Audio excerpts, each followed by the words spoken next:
Pakiramdam ko, buong mundo tinutugis kami. Gusto kaming patayin. Parang hayop, salot ng lipunan. Adik, hindi dapat binibigyan ng pagkakataong mabuhay. Base po sa isa sa mga report na lumabas noong 2016, 8 sa 10 heinous crime sa bansa, yung suspect nakadroga. Itong mga pari natin, maiingay ngayon, condemning the president for the war on drugs. Bukas ang pinto natin sa lahat. Basta dito, walang manghuhusga sa'yo. Lalo na sa mga pinagdaanan mo. Yung mga kabataan, nire-rehab, imbis na labas-masok sa kulungan.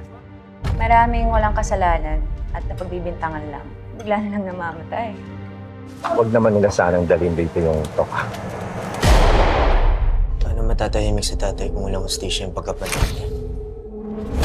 Bigay ka na ng pangalan. Pusher, source mo, kliyente mo. Sabi nila, pag sumuko ka, pag nagparehab ka, hindi ka papatayan. Bakit pinatay ang kapatid mo?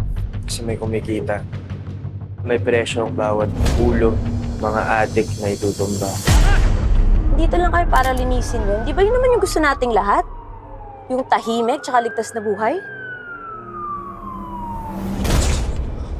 Sa gera, kulang ang tapang. Kailangan na nating mapaurong ang kalaban. The real enemy is fear. And the only way to escape it is to fight it, to face it. Gobyerno ko, hindi mo ko kayang banggain. Natakot ba kayo? Baka naman naduduwag ka lang. Hindi naman pwedeng puro na lang tayo dasal, di ba?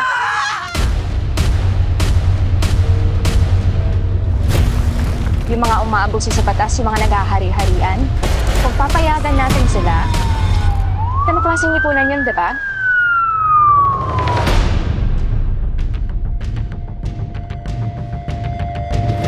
Bakit tayo binabalot ng ganitong klaseng kadiliman?